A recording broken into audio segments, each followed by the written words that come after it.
Yeah, 100%. Could you tell me a little bit more about the project with Suze? I'd be curious to hear about it.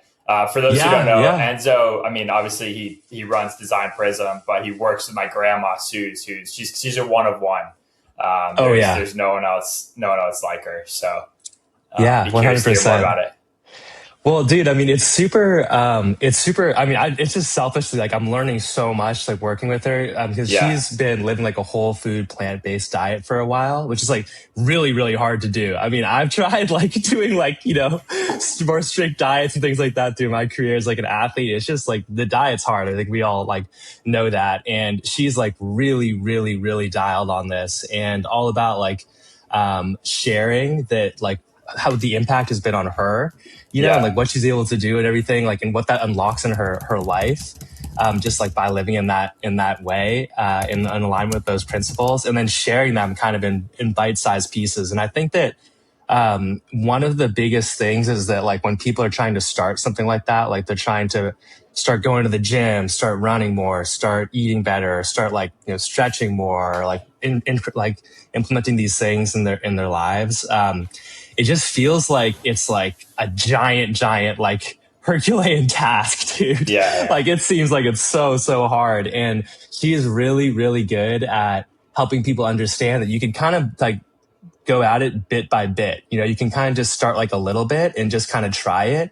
And that it's really possible to like live in this way. And then when you do, and then when you kind of start seeing like the results, then it gets like, you really start getting into it. And I think then you can, really take it to the next level. And so it's probably, I think it's similar to like how, like when that first time when you first start going to the gym, you kind of first start seeing results, or like when you're training, like running or like whatever it is, like, or I'm sure like in golf too, like just when you start, like you see like, oh, if I put more in, like more work in, I can like get a lot more out, and like I feel so much better. But you don't even like know what it's like to feel that way, yeah, to like feel that strong, feel like in good of a shape, or like feel that energized. Like you kind of forget what it's like to feel like that. And it's wild. I think that just, so many people today, just how people live, and they just get used to like feeling like that all the time, and that there's like so many other better ways to live. And it's wild. There's just like natural kind of things, just eating better and yeah, sleeping right and exercising, like really basic, simple things. I think it's like something yeah, like Hermosi says, it's like simple but not easy. Like a lot of yeah, these things, like in life and in business, like they're very simple. Like what to do. Got to do more yeah. reps. You got to eat better. You got to go to the gym. But it's like really not easy. So long answer, but it's 100%. just super fun. I'm learning so much, and it's like really dope. I mean, for my journey too as an athlete, I feel like it's I'm better than I've ever been. Physically, which is like even as I'm getting older, I'm feeling like way better, but physically. So That is so super. cool. I mean, I'm so lucky, dude, that you connected us. It's awesome. yeah, 100%. I mean, I'd be curious to hear more about your other clients too, because I feel like you work with some super cool founders. I mean, dentists, things like that. But I Yeah. totally agree with what you're saying. Like the compound effect, I feel like the compound effect is something that I have to remind myself of every single day, because Yeah. every day, I think it was, I forget who was saying it, but someone massive was saying this, how like realistically, the things you have to do, they kind of suck. Like if you're looking at your to-do list, the things that are kind of glowing to you are things that are probably not going to move the needle. Like you should, if two things feel of equal weight, you should do the thing that you want to do less, because that's probably more important. So like realistically, I feel like it's just stacking, doing all of these tasks, like stacking the reps, stacking the good meals, stuff like that. But it's Yeah. so easy to feel like you want to cheat, because you're like, ah, man, this one time it's not really going to matter. And it doesn't. But the compound effect actually works insane wonders, man. I mean, I Yes. like, Yeah. I feel like I need to remind myself of that every single day. I'm sure you think about it obviously with jumping and stuff too, because when you get to your level, you're like trying to just inch out like a tiny little bit more. And then sometimes you might actually step back because you're like working on your technique a little bit more. And that's probably like so tough, you know? Like how, Yeah. I know you were telling me about how you went through a full rebuild of your kind of your jumping technique. And Yeah. we were talking about like the nuances. So how do you kind of go all in on that type of thing? Yeah, yeah, dude. Yeah, I miss living with you so much, bro. I feel like that's one of the things. It's like that compounding and like the momentum is so Yeah, huge. And like, yeah, you totally understood that concept. I feel like we would like that's why one of the three reasons why I feel like we would get out there and do the dead hangs like first thing in the morning, like for early sure. morning. It's just like something that's uh, for me. I just feel like that's better. Like you're saying, like looking at what do I want to do, today, and like Yeah, what's like the harder things, and like getting those things out of the way, first, and then you're like, oh, okay, I already did that. Like everything else is easy compared to like that last 10 seconds on the dead egg, man. That's like brutal. So yeah, it's just like I think that like that kind of like building up that momentum in your day and like really going after those things that are super hard. Even that's like from a work perspective, like, you got these like things that are going to be hard. You got to get done first. You get those out of the way and you're like, all right. And like now I'm really going. You're like, and you're just, really like running and gunning with your work and getting a lot done. I yeah, think that that's how you can kind of activate that flow state. for And I feel sure. like that's something like you and I think about a lot. It's like, how do we get into like that flow state? Like, how do you create it? And then how do you protect it, once you're in it, and Yeah, really, really just keep on ripping it and get all the juice from it. And I think that's one of the things is that like you can have all this momentum to go, but it might not, sometimes you're not really going down the right way, or you make all this progress, you build out a product, you like train in a certain way. And like maybe it takes you to a certain level and you like learn a lot, but you kind of get to the top of that mountain peak and you're like, dude, this is like not like I got to the top of this, but like I want to jump higher. I want to like better results. I want like the next kind of thing. But like I actually know by going up this first mountain, I know how to get to it now. I can see like the peak of the second mountain. I'm like, oh, that's the trail on how you get up to the second mountain, how you get even yeah, higher. But I'm like, but it's like the Naval thing where you had to go back down the mountain, you see the path to get back up. So you're like, okay, there's a path. I believe it. And sometimes you don't even know that path's fully there. You don't see all the details of it or like the holes along the way or the different like yeah, obstacles and things. But you're like, okay, I think there's a path there. Like, so am I complacent, like staying up top where am? I already worked so hard to get here. Or am I like, yo, I want it all, like screw it. I'm here to like play it like and like get to the highest level that I can. So like, I'm going to go back down and like screw it. And yeah, so that's been a little bit of the journey that I've been on. Cause I've been like, doing track and field my whole life. And since you and I did track and field and we were in like fourth grade or whatever. And like, I went through like high school and then like doing it in college, the D1 level. And I learned like these ways of training and of me, my technique and like just everything, like how I would warm up, like how I would think about things, like everything about yeah, that was like very ingrained in a certain way. And by the time I graduated college, like I was like, I wouldn't have to even think about some of this stuff. Like I was so dialed on it that, cause I had built up all that momentum, I built up all these systems where I just knew like my warm up, how to warm up, how to like move up poles, like how to get ready for comps, like how to train, right? Like how to all these things. yeah, But there was just a bottleneck that got me to a certain place. And I needed to do like a big rewrite of my technique and of my way of training. My body was super messed up then too. Like my mobility was so bad, bro. So there was like a lot of yeah, trade-offs that I had going down that first mountain. And I was like, I want to take it to this next level. And that's when I started talking to like the Philippines and their pro coaches and everything like that were evaluating me. And they're like, dude, like you can do this. And like, we could see a path where you could get like to jumping way higher, but like you're going to have to change these fundamental things about the way that you've been doing training your whole life of just like this yeah, grunt mode, brute force, muscling it was like kind of my way before. And I've yeah, had to let go of that and like work more on my flexibility and my mobility, doing these boring PT exercises all the time and focusing yeah, on technique, like on like a small like pole. And for pole vaulting, or like a small pole, short run, like really boring like drills and just hammering them in, to yeah, focus on the technique where in vaulting, it's just so fun to like pick up a big stick and just launch yourself as high as you can. That's like kind of the fun of it. right. But like I've had to restrain that and now I'm like, I'm about like 3 years into that kind of process and everything like that. But it's really, and sometimes it just sucks. Like I'm still kind of going up that second mountain, and it's just like, dude, this sucks. Or like, there are even some meets where I'll like revert back into like that old way of doing things. And so Yeah, it's just like fully letting it go and fully trusting this new thing is, every day, I'm working on it, but, It's Right. night and day when you look at these videos of me. I was just at the Olympic Training Center in Chula Vista this last weekend competing, and I was looking at those videos compared to like my videos of when I graduated college. And while I was jumping like higher in college at the time, my technique it's really messed. Like it's night and day. So, Yeah. it's a lot of progress, but you just gotta keep on hammering. It's just a lagging indicator, right? It's like you gotta do this work up front. And then the lagging indicator in pole vault is that bar. Like you hit that big PR, oh my gosh, you just said overnight, but really it was like all these years of resetting that stuff, to make that one moment happen. We have this thing in pole vault. You just need one. You just need Yeah. one good Yeah. job to like make it happen, get over the bar. And like, that's your PR, dude. It's like, Yeah.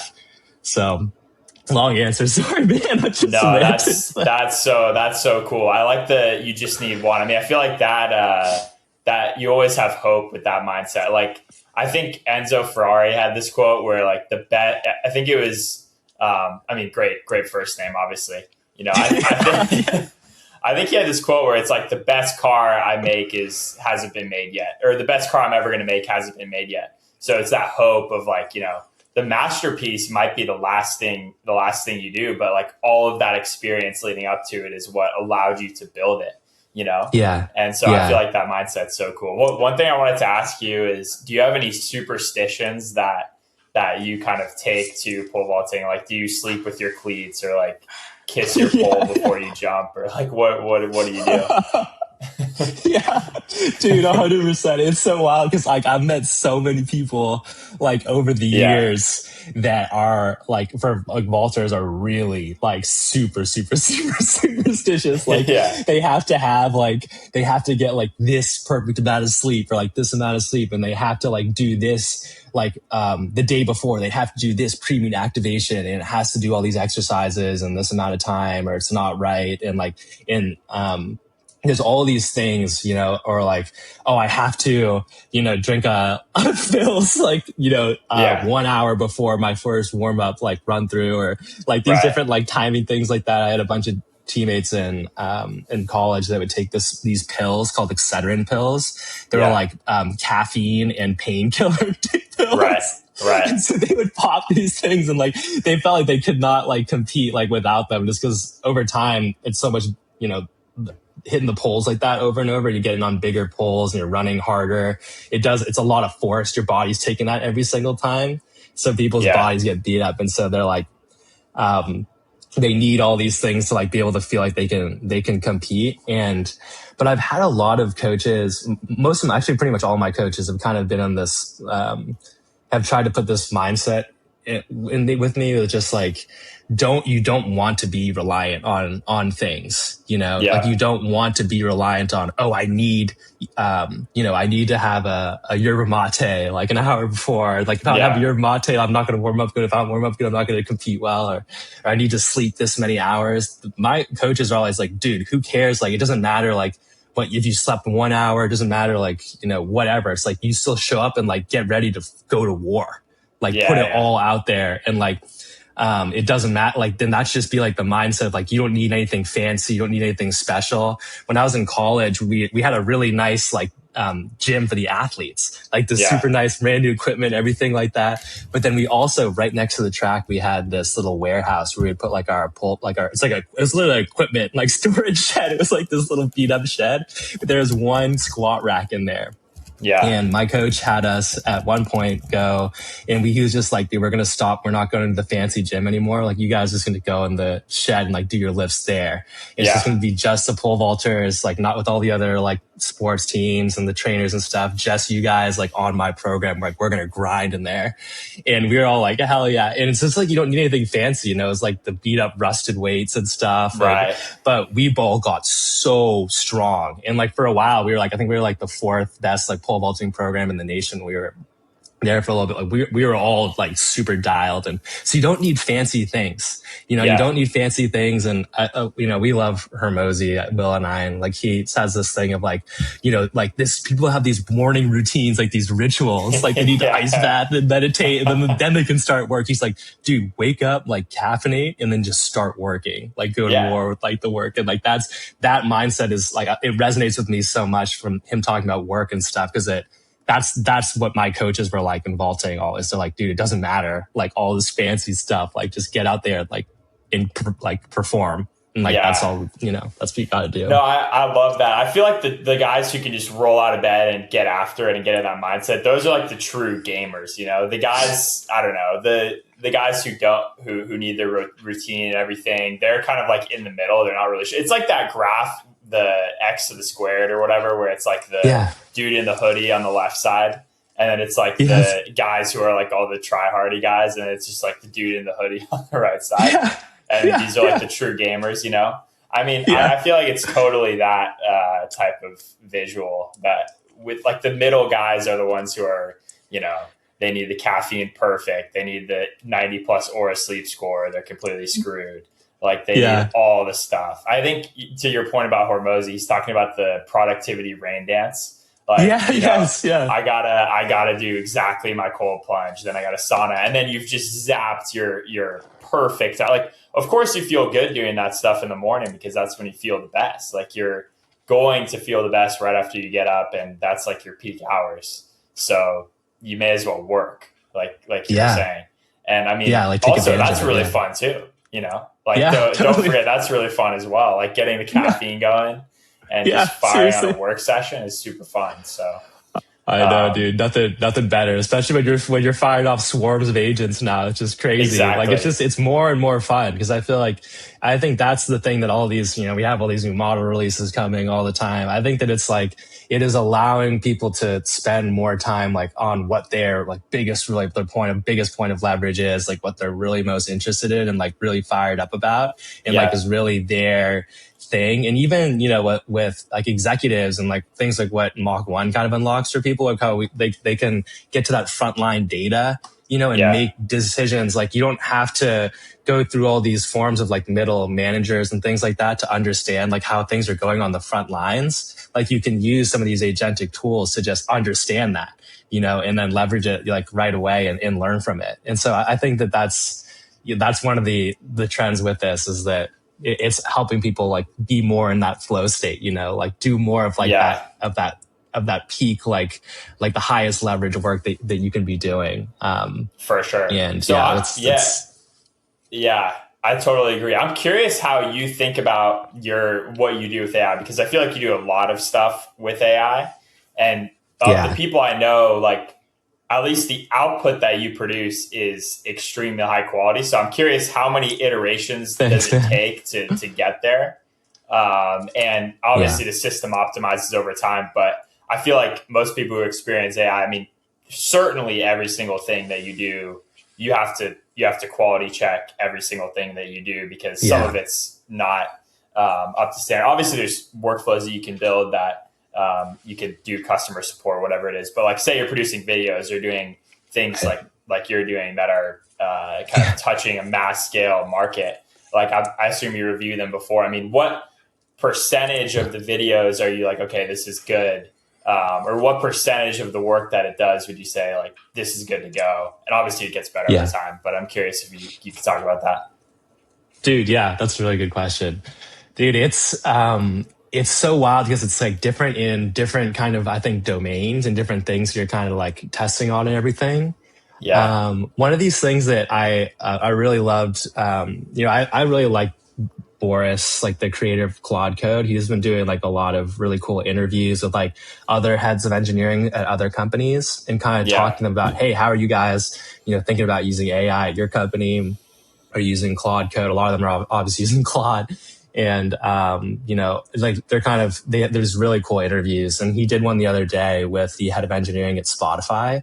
And I yeah, thought that they made this really good point about it, about how like in engineering, like good engineering is never about like putting more hours into it, like more man hours into it. It's more about like building better systems, like thinking about how you build better, like more robust systems. And that Boris was talking about that principle as they were talking about how with AI, like you have all these new kind of things that are being created at Spotify. Like they're trying and experimenting with lots and lots of different stuff.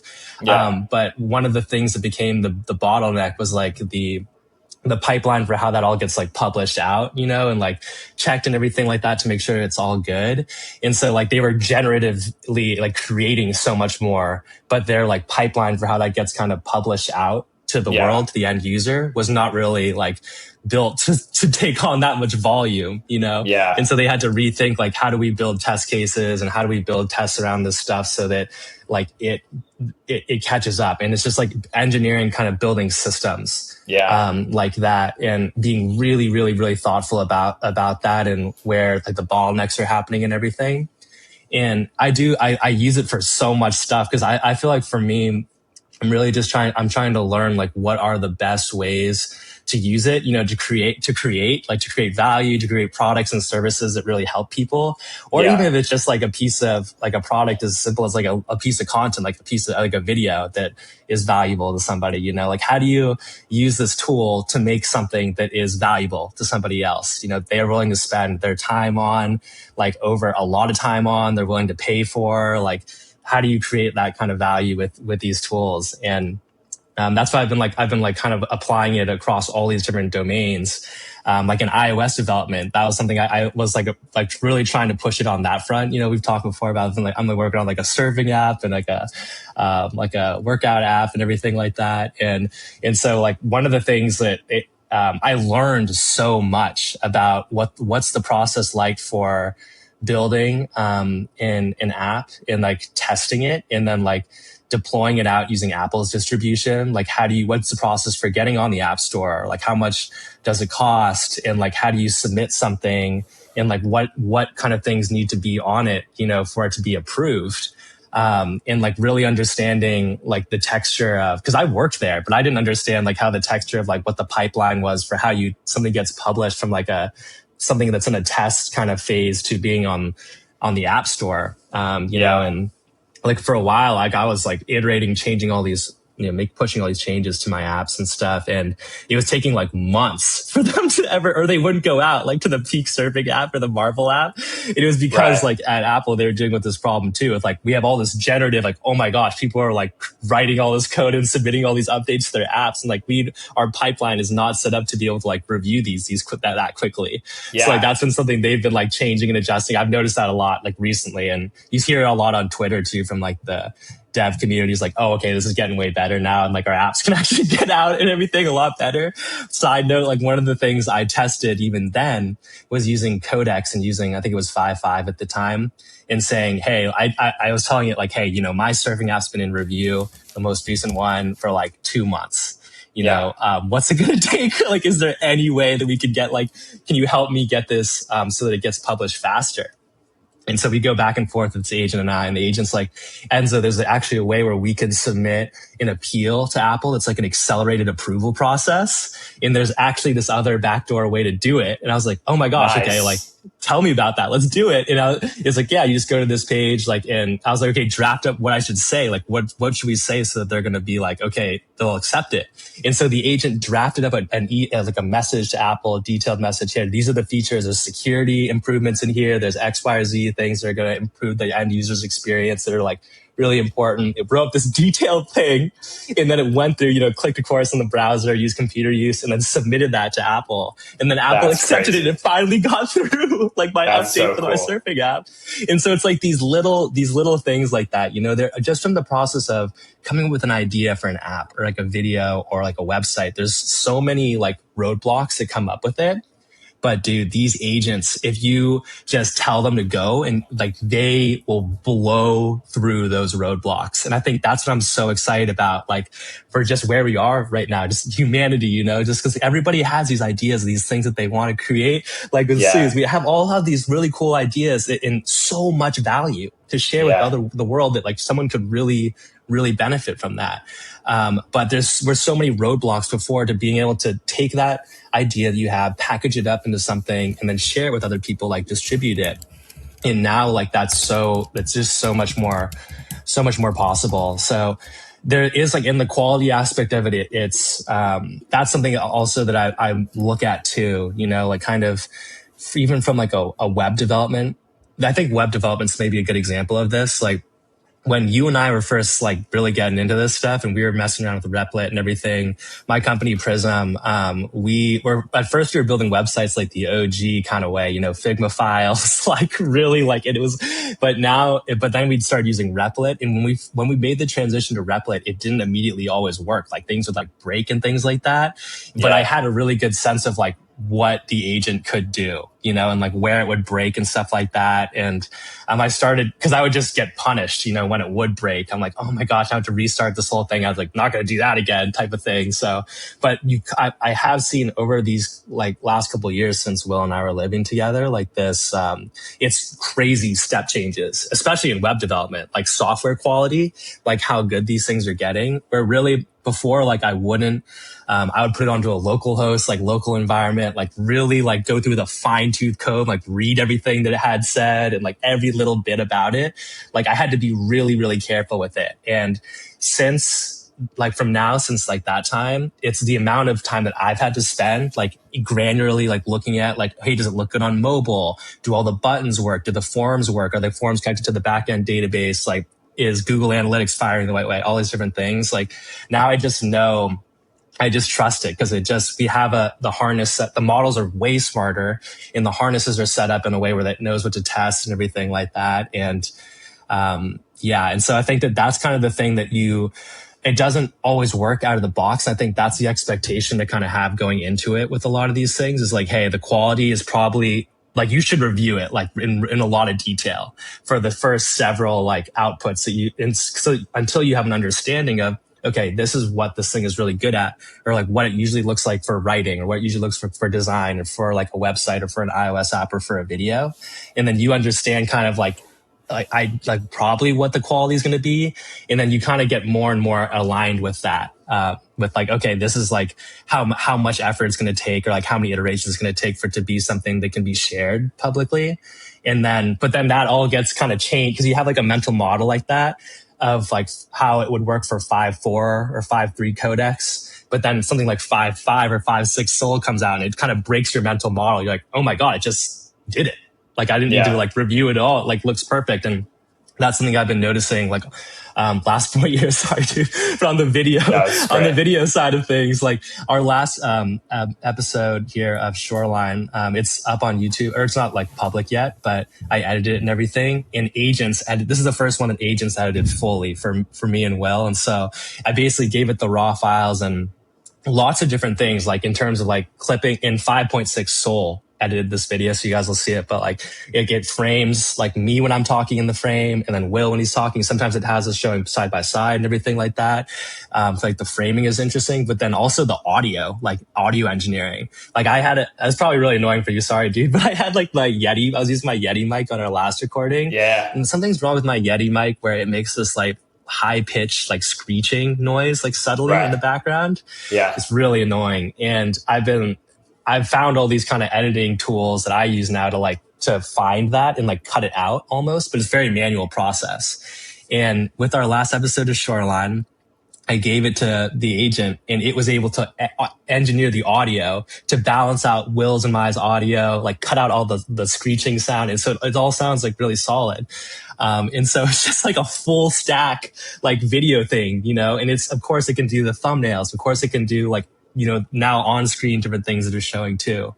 And so 5.6 Sol and Fable 5 are definitely like, I kind of had this quality bar of like, okay, it's going to take a few iterations with hyperframes to make stuff like this. It's going to take a while, but these new models kind of fully break that mental model of mine, so then I'm like, now 5.6 Sol came out, yesterday, a couple of days ago on Thursday. And so I'm trying to like rebuild my mental model about like, okay, how good are these things? And like, how do we rejigger our test harness around this for content or whatever, all this stuff. Sorry. No, I feel like that was super interesting. I mean, great insight. Like, I feel that it makes so much sense where you have to reevaluate where the models are basically every couple of months, because if you take bets, say you're operating on your mindset, your frameworks from a year ago, like you would be doing way less than what was possible today. But I feel like there's also some sort of balance to strike where like in reality, I mean, the models, they've gotten incredibly good in the last month. Like I'm sure 5.6 Sol is better than 5.5, but I feel like for me, I'm not quite good enough of an engineer where I can really notice the difference. Like maybe you're better. I mean, I'd imagine you're better than me at the engineering stuff, where you can really determine like, hey, this is where I use Fable, this is where I use Sol. For me personally, like I just give me the frontier of any of the labs, and I'm kind of running with it. But I totally agree that basically if you have, it's easy to have your framework set in stone for what's possible, and it's like, oh, I tried that, it didn't work. But you might just be literally staring the answer right in the face, and the answer is literally just go try it again right now. Yeah. Like I was Yeah. working on Yeah. some stuff last summer where I was banging my head against the wall on some sales automations, and I could not get it to work in a way that I wanted. So I just abandoned the whole project. I was like, this is taking too much time. And then Yeah. I've kind of revisited in the last month or so, and it's like insane. Like yesterday, I'm sure you have these moments, but I was looking at my computer just ripping. I was actually using Tower to build a workflow, and it was just pumping out this workflow just faster than I could read. And I just started laughing, like looking at my computer. And I'm like, dude, this stuff is insane. Like it is so much smarter than me that it's not even funny, man. Like it is infinitely smarter than me, and it's Yeah. just a humbling thing to start to experience. And I mean, sure, there's things that we somehow are still smarter than the AI app, but Yeah. it's almost, you can't compare. It's not apples to apples. Like it's Right. infinitely smarter at certain things, like processing ginormous amounts of data. Um, like I mean, it's night and day. I mean, it's Oh, it's unreal. yeah. So It's um, so unreal, man. And it's so much, and I think that there is. I mean, we were talking about like a little bit in the last episode, I think, but like having that like the human benefit of it too is like that it's still like I think the ability to generalize over different things. Like yeah, how you can jump between like where everything is like in the business and like all this different like context around all the different prospects and different like ways that the product works and all these different things. Like you're able to like generalize over a lot more context, and then like yeah, I think that's the thing, that these things are super ultra powerful and like really focused domains. And especially if they have somebody like you who like understands the whole landscape of stuff and then helps set up the harness around it, like helps guide the agent and helps guide these systems so that they can build things better. Um, but yeah, it is like so wild how like it's so much like on these focused domains. Even like for me and you, like how we spent a lot of our lives like really trying to focus on certain kind of domains and get really good at them. Like how you've really like gone really super deep on sales. Like I've gone super deep on like design in certain ways, and but starting to see this thing of like, dude, I was like an expert at this thing, or like I spent a lot of time like studying this thing, and but it is like really good at it. Like it's really good at design. Like it's like, it's just wild that it's able to get so like on these focused domains. It's so powerful. It's yeah. It's insane. so cool, man. What's your take on the new models? I mean, obviously this week was a huge week with like I think Grok 4.5, Sol Yeah. 5.6. There an Anthropic model that came out, maybe GLM. What was Yeah. going on this week, and how are you thinking about it? Dude, yeah, it's so fun. It's just so Yeah, fun. I feel like it's so much just like I'm just like a kid in a candy store because I feel like I just get to like go and try. I'm trying to set things up so that like I'm in a place where because I just love experimenting with this stuff and really pushing like what they can really do.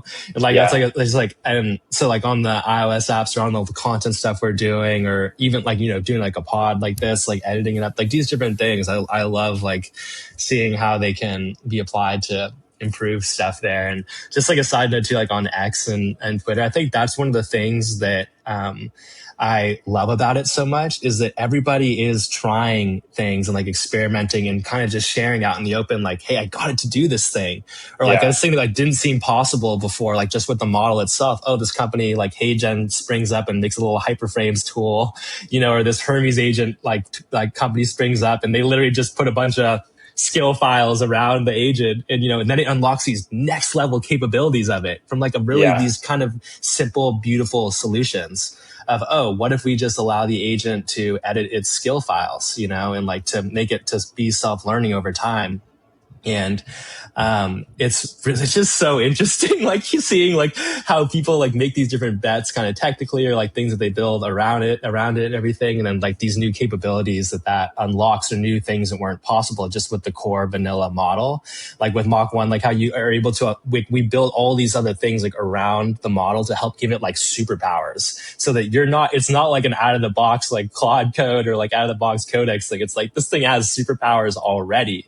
It's able to do all this other different stuff. And I think that's one of the like things that's so exciting about it, is like the base models are already like mind blowing how powerful they are. But if you put them in the right kind of like tools and harness and everything, it's like, it's mind blowing. Like what you're saying, then you get this experience in Tower where we're just like laughing, like it's ridiculous that it could do this stuff that well, Yeah. So it's Yeah. just insane. But Fable 5 came back, and it kind of just came back when Will and I like shot the last pod. So I've been having like a ton of fun with that. I mean, I'm curious, I got to ask you about if you're still using the codex bar thing and everything. Yeah. I mean, because mine is disgusting, dude. It's really? It's like literally like 9 billion tokens, like every 30 days. And like right now it's more like, I noticed like that Anthropic burns crazy, like Claude Code burns crazy tokens. I feel like Codex is a little bit better about it, because like it would burn through so many tokens, especially like with the Fable usage and everything. And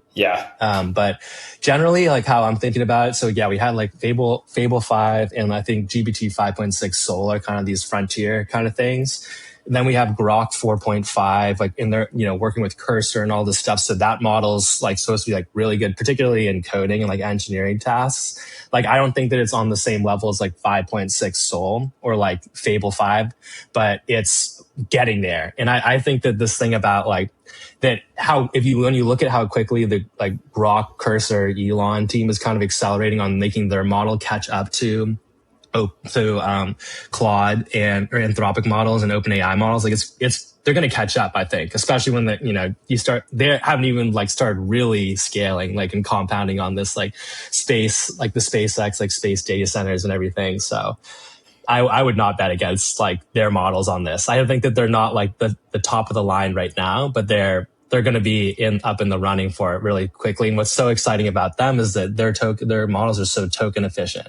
Like they're so efficient. They're so much more efficient than 5.6 Sol and Fable 5. And so that's one element of it. And then also like little side note too, like with the, I think Meta is like going pretty hard too. I mean, they released a new model that's also like really, really solid.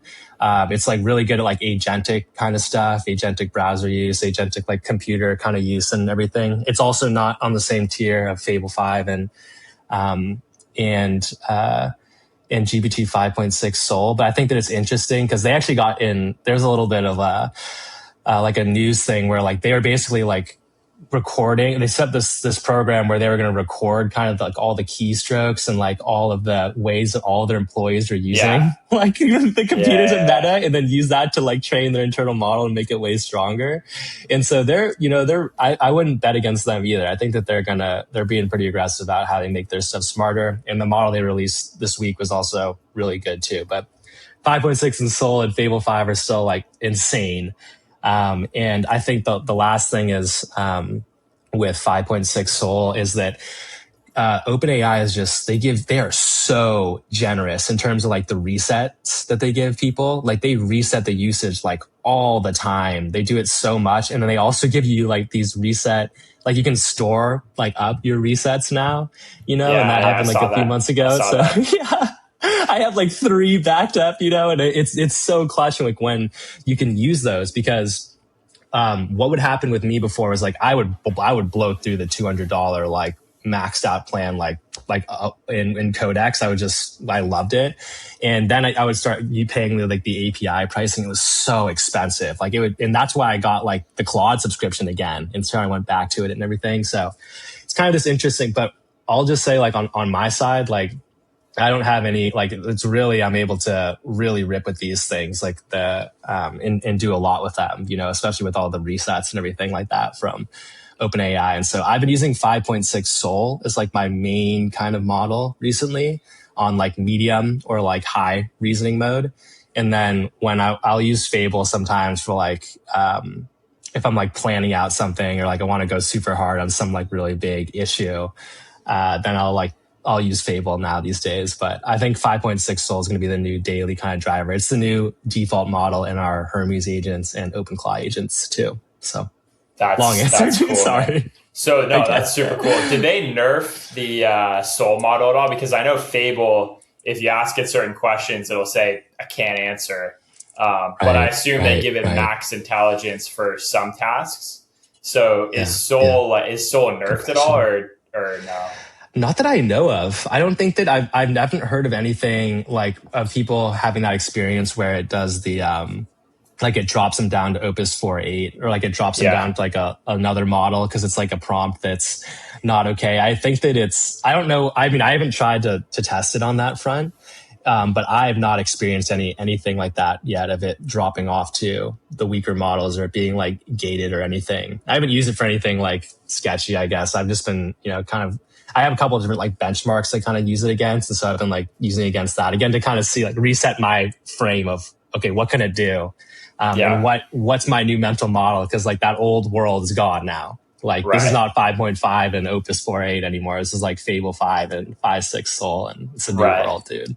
So are your main testing grounds, obviously I saw you launch Peak, which is sick. I saw that was on the App Store now. Are your main testing grounds Marble and Peak, or where do you mainly test this stuff? Yeah, that's a good question. And so I think that like on the for iOS app like development, that's like one of the ways that I tested to see like I'm interested in like understanding like how good is it at that kind of development. And so I use Marble and Peak like for that. But for like most of the stuff that Prism does, like we're not doing like a ton of like iOS development for like our like core clients or anything. Like a lot of it is really like the website stuff is super important, like the design, but then also like the functionality, the performance of them. Like that's something that's was mind blowing to me. Like how I could point Fable at like some existing of our sites and it would make them like load so much faster. Like the performance was so much better, which is really like, it has a really big impact on like your SEO and like, how you appear in Google search and everything. And just people expect things to, be snappy. So you want the user experience to be really good in that way. So like that's one of the benchmarks I'll test it with is like a bunch of web development stuff. Like, can it do things like performance enhancements? Like how good is it at like design? And like how good is it at like linking these separate systems? So like a lot of times like we'll have like the website and then like some kind of like analytics kind of tools and things like that built into it, like ad tools and like ad systems for tracking like the ad systems for the site and seeing how like the ads are working and converting on the site. But yeah, like the form collections, like things with like citing with Google, like, authentication, that kind of stuff, and being able to connect to like a database, like a web app and everything.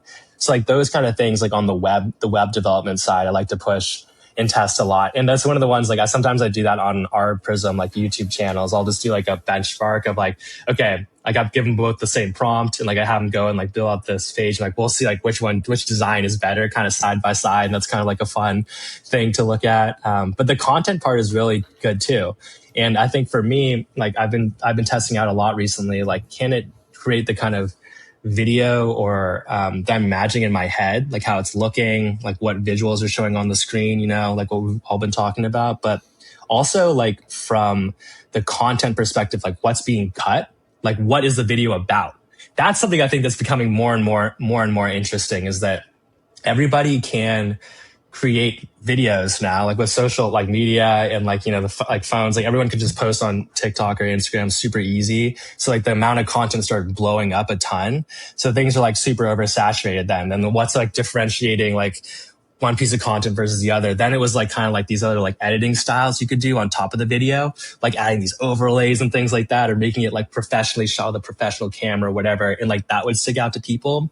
But now I feel like with AI, that's actually becoming less and less of a moat on the content, like attention side of things. Like that everybody can really just prompt Codex or Claude Code to put overlays on things, make some like motion graphics. Like motion graphics used to be so hard to do. And like now it can do a really good job of motion graphics. So just those kind of things used to be differentiators before, like in the content arena. It's so saturated. Like it's so competitive, like people's attention. It's so hard to compete for people's attention. And I think that the most important thing now is like the core seed of the video. Like what's the video about? And like what's the value that it's giving to the other person? Like going back to the Hormozy thing, I love studying his content because I think he's really good at being thoughtful about that. Like I make content for business owners, help them like grow, make more money. Like here's a bite size in 5 minutes. Like you're going to get value from this about how to help you. And like he and his team think super, super deeply about what that content is and like also how they say it, like how the first 10 seconds of the video, like how they frame it, how they do the hook. So that part has been mind blowing how much better the models have been getting at that, dude. I just like as an example, on the Prism, like TikTok, one of the things I do is like I go and watch podcasts and things like that from different founders, and just me trying to learn what's going on in AI, what's the right way to build a business now. And so Andreessen was on Joe Rogan the other day, and so I took this. I think it's like a 2 or 3 hour Andreessen podcast episode, and I gave it to my Hermes agent, and I just said, hey, like make videos for this for Prism. Like, and so I had given it the whole system and it has everything. And so, it's able to look at our YouTube and TikTok and like Instagram and see what kind of topics we posted about before in the past and what's gotten lots of views. Were they Andreessen videos or Hormozy videos or Naval videos? And what were they talking about? Was it like leverage or personal development or investing or, what are the topics and what were the hooks, the first 5 seconds? It's like able to analyze all that. And it kind of keeps a record of, okay, this works really good for our audience. And over time, it's been learning that. And that's why it just hit like, I think it's almost at 10.5K now. So it cut up it got this perfect clip of Andreessen. I think I said it to you, Will, but it's like Andreessen's explaining to Rogan about this concept of the AI vampires in Silicon Valley and how like people don't want to sleep. Up, right? You said, yeah, dude, it's still ripping. Content is really like, it's like a power log game, really. Like a lot of your videos will get like 100 views, 200. They won't get that many views, but then you'll have one that just like this crazy outlier that gets like tons and tons of exposure and reach. And that's, once you start getting those, it's super exciting because you can like understand like the details and the composition of those videos, like what it was about. Is about Andreessen, what did he say in the first 5 seconds, what was the caption, and like all these different things. And yeah, that video, it was super simply edited. Like it was just like it just made a really good decision about what moment of that 3-hour conversation to clip into like a 1 minute clip. And then how to cut it up in the right way. And what's the first thing Andreessen says, like when the video like shows and everything like that, and all these different things like that. And now we have a lot of, pieces out there like that it's done 100% from just like, I gave it like that Chris and Hormozy podcast, gave it like a 4-hour podcast, and it goes and is very thoughtful about what it clips up because it knows what our audience likes. And like how to get their attention, like what's going to make them stop. So it's getting really good at that part too. That is so cool. And as you get feedback too, you just put it back into the system and it's able to just continue to scale and grow. And then, obviously that's the flywheel. It just keeps spinning faster and faster because you start to create more viral videos, audience starts to grow, and then you're able to basically retrain the system and create more and more videos that just go viral. So I imagine that's kind of the play you're making. Are you still doing the Instagram or is it mostly the TikTok? Yeah, so I've been going back on the Instagram now recently and like having it do the Instagram now recently. Yeah. And so I think like one of the things I started noticing, I mean, these platforms, the algorithms have been shifting a lot and everything and like kind of their strategies. So that's been something that's been really fun too to just study is like how does all this all work and everything like that? And like what are the different changes that are going on? And I think that if you have like super active accounts, then you're able to really see it and feel it. You can feel the comparisons between like YouTube versus Instagram versus TikTok. Like when I first started my company Prism, I had a lot of experience on YouTube, but had zero experience on Instagram and TikTok. And I remember feeling like super intimidated by it. I was like, dude, I have no clue how to like grow a IG or like grow a TikTok. And like, is it the same as YouTube? Is it different? And like, when I there's a lot of different things like that. But I think the only way you do is like you just start trying it and you start seeing like what really works. It's so exciting. It's just like, and I think it's just always a way to learn. Like I'm so like Instagram's a way to learn and TikTok's a way to learn. And I think that's why I always encourage people to like just to take advantage of that. It's free, it's free, like impressions, it's free and you get feedback from it. And one of the things that we noticed, like, was with like TikTok, they want like a lot of volume. Like they want like they want you to kind of post like a lot. Like then they don't really care like so much how much you post as long as like you share. They just want as much valuable content as possible, kind of. And Yeah. something I started noticing on Instagram was that they started penalizing a little bit for like that kind of for like posting a lot more, like posting a lot of volume.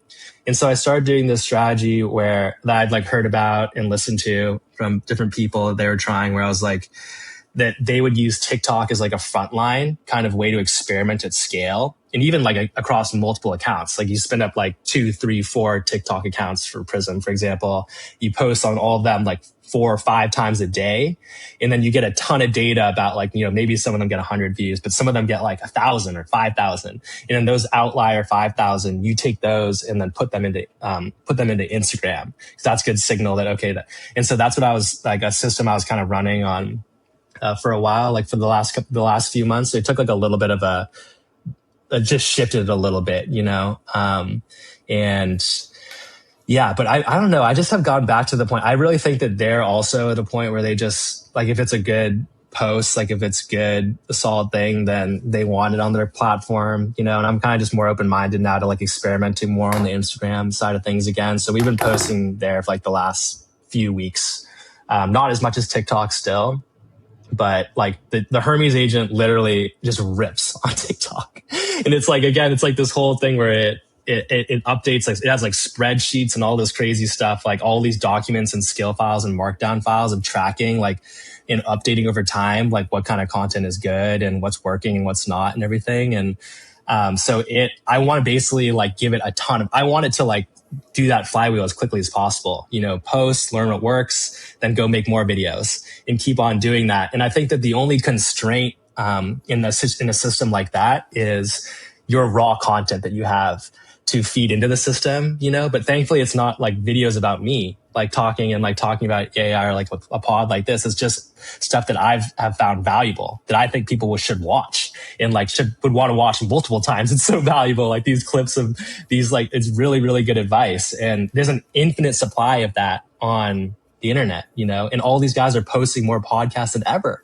So that's kind of like was my thought process when I first started setting this up, like on Instagram originally with like the founder clips and all that, was like, this is an infinite source of I just didn't know if it was going to work, like if it was going to like get views or if like that was going to be valuable to people. But anyways, it is. So now that's why we have a kind of full system where we're not constrained on the raw content. We're not constrained on like how quickly things can be edited or the editing quality anymore, or like the analysis quality anymore of like, what's actually working? Like it's the Hermes agent is fully unconstrained on all 3 of those fronts, I feel like. And that's why I put out this LinkedIn post. I shared the like 10K thing and I was like, we're in the end game now, man. Cause it has the full thing. Like it's crazy.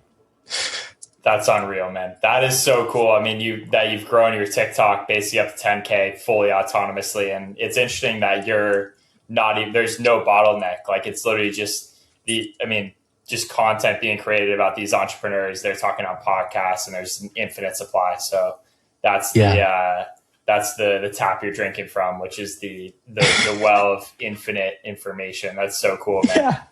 But There's so much value. Like those guys share so much value and everything. But I still think that there's so much, like people should still try to get in front of the camera. And, I try to make TikToks and post them on there too. So that people know like I own Prism, like it's my thing. And like, I really care about this stuff, and I'm really interested in it.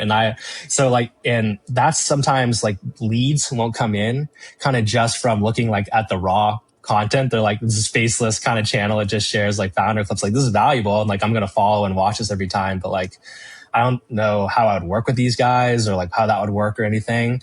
And that's why I think that having little pieces in there too, where they're not necessarily like reach posts, but they're more for like conversion posts, where it's like all that reach that you've gotten in like that audience you built, they have a post that they can look at where they feel like they can start to get to know you a lot better and be like, oh, like this guy really knows his stuff about this, or this guy is like really interesting about how he's using AI for ads, or, oh yeah, I would be super down to like hop on a call and like talk to this guy more about it. So it's like from a sales side, that's how I think about that part more, that it's important you have those pieces too, they're not necessarily like reach pieces, but that someone feels that they're getting to know you. And that when they hop on the call, they already feel like they know you. I feel like that's like a super underrated thing. that's very cool, man. That has a lot of pull for sure. Obviously you see your logo, that has pull when this logo keeps putting out good content. But then if they know who the person is behind it, that's very cool. But yeah, man, I feel like you put on a masterclass of content, how to think through it, how to build a big audience autonomously. Super cool, man. So I was just thinking while you were talking, I'm excited to see as these accounts continue to scale for you. I feel like the first 10,000 is probably like a big hurdle to go through. And then, dude, I could imagine you having like 50 of these things just ripping. Yeah, like you have seriously. you have your stack of Mac Minis. Maybe you're even buying like an NVIDIA rack and you have it thrown in the closet, just like dumping cold air on it, and you got on-prem, baby. Yeah, we're going fully on-prem. Maybe even a Tesla, man. Dude. Maybe you're running it from a Tesla. I think that's going to happen soon, dude. We're going to need the Tesla cranking out the TikToks. Yeah. Dude, it's so wild. I just think we talk about that thing we both love and evolve. It's like that age of infinite leverage. I listened to that podcast again, like recently, the old Rogan. Yeah. And it's like, that was a while ago, dude. All-timer. Yeah. Yeah. They're talking about those principles back then. I'm like, dude, like, what if you knew about what things are like now? Like how much, like on the content side, I'm like, it was so hard when we were in like high school, dude, and like trying to like make YouTube videos, and like it would take so long to record them and edit them, come with the idea. Like it was so bad. And now I'm like, oh my God, like I am totally unconstrained. I can make so much stuff. It's so exciting. And not only, I think that people, like I think that's the number one thing is like, you don't expect you expect that most of them are not going to do really well, that they're not going to get like a ton of views, but that every single time you just learn, right. every single shot on goal is like a way that you learn a little bit better. And as long as you have a good way that you're actually learning from that you're actually learning from like from failure or learning from trying, and that you're actually like taking that into account and applying it, I think that like keep on going, like keep on going, keep posting, like keep doing the sales calls, keep like sharing, like posting on X and like, and shipping like, new code. And I think it's just always keep on shipping, always keep on trying to make it better. And, it's like, there's never been a better time to do that, so. For sure. It's really exciting. I totally agree, man. Well, I feel like that's probably a good point to wrap it, right? Just keep on shipping. Keep on hammering. Keep shipping, man. Keep shipping. So, that's what we're going to do with the pod. We'll keep shipping. We'll keep shipping for y'all. 100%. Well, dude, pleasure as always, Enzo. It reminds me of old times. We got the coffees, Saturday morning. I know, right? Yeah, it's the same thing. Same vibe. So